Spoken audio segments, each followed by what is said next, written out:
ഗുരുവായൂർ ദേവസ്വത്തിനെതിരെ അസത്യ പ്രചാരണം നടത്തുന്നവർക്കെതിരെ നിയമ നടപടി സ്വീകരിക്കുമെന്ന് Devaswom chairman doctor V K Vijayan പറഞ്ഞതും ഇതോട് ചേർത്ത് വയ്ക്കാം. ദേവസ്വത്തിൽ നിന്ന് ഒരു തരി സ്വർണ്ണമോ മറ്റു വിലപ്പെട്ട വസ്തുക്കളോ നഷ്ടപ്പെട്ടിട്ടില്ല. സ്വർണ്ണം, വെള്ളി, വിലപിടിപ്പുള്ള വസ്തുക്കൾ എന്നിവ കൃത്യമായി സ്റ്റോക്ക് രജിസ്റ്ററിൽ സൂക്ഷിച്ചിട്ടുണ്ട്. ഗുരുവായൂർ ദേവസ്വം ബോർഡിലെ ആനക്കൊമ്പ് സ്റ്റോക്കിലില്ല എന്നത് തെറ്റായ പ്രചാരണമാണെന്നും ദേവസ്വം ബോർഡ് ചെയർമാൻ വാർത്താക്കുറിപ്പിൽ വ്യക്തമാക്കി. മുബഷിർ പി അക്ബറാണ് നമുക്കൊപ്പം ചേരുന്നത്. മുബഷിർ, ഗുരുവായൂർ ദേവസ്വത്തിൽ നിന്ന് കാണാതായവയുടെ ഒരു പട്ടികയൊക്കെ പുറത്തു വന്നിരുന്നു. എന്നാലും ആ പ്രചാരണങ്ങൾക്കെതിരെ ഇപ്പോൾ എങ്ങനെയാണ് ദേവസ്വം മുന്നോട്ട് പോകുന്നത്? എന്താണ് ചെയർമാൻ വാർത്താക്കുറിപ്പിലൂടെ വ്യക്തമാക്കുന്നത്?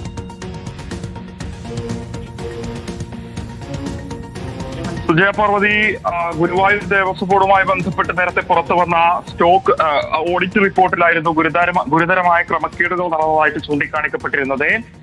അവിടെയുള്ള വസ്തുക്കളുടെ ഉൾപ്പെടെ രേഖപ്പെടുത്തൽ ഗുരുതരമായ ക്രമക്കേട് സംഭവിച്ചു എന്നുള്ളതായിരുന്നു ചൂണ്ടിക്കാണിച്ചിരുന്നത്. ഇതുമായി ബന്ധപ്പെട്ടാണ് ഇപ്പോൾ വിശദീകരണവുമായിട്ട് ഗുരുവായൂർ ദേവസ്വം ബോർഡ് തന്നെ രംഗത്ത് വന്നിരിക്കുന്നത്.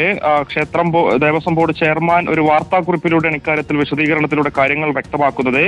ദേവസ്വം ബോർഡുമായി ബന്ധപ്പെട്ട് ഇപ്പോൾ പുറത്തു വന്നിരിക്കുന്ന വാർത്തകളൊക്കെ തന്നെ അടിസ്ഥാനരഹിതമാണ് എന്നുള്ളതാണ് വാർത്താക്കുറിപ്പിലൂടെ ചൂണ്ടിക്കാണിക്കുന്നത്. അപഹാസ്യകരമായ വാർത്തയാണ്. ഫോറസ്റ്റ് ഡിപ്പാർട്ട്മെന്റിനെ മുൻകൂർ അനുമതിയോടെയും ഉദ്യോഗസ്ഥരുടെ സാന്നിധ്യത്തിലും നിയമ നടപടിയെടുക്കുമെന്നുള്ള മുന്നറിയിപ്പാണ് നൽകിയിരിക്കുന്നത്. അതിന്റെ വിവരങ്ങളാണ്. ദേവസ്വത്തിൽ നിന്ന് ഒരു തരി സ്വർണ്ണം പോലും നഷ്ടമായിട്ടില്ല എന്ന വാർത്താക്കുറിപ്പ് ചെയർമാൻ തന്നെ ഇറക്കുന്ന സാഹചര്യമാണ് നമ്മൾ കണ്ടത്. അപ്പോൾ സ്റ്റോക്ക് രജിസ്റ്ററിൽ ഉള്ള കാര്യങ്ങൾ ഇല്ല എന്ന് പറഞ്ഞു പരത്താൻ ശ്രമിച്ചത് ആരാണ് എന്നതും അറിയേണ്ടിയിരിക്കുന്നു. Thank you Mubashir.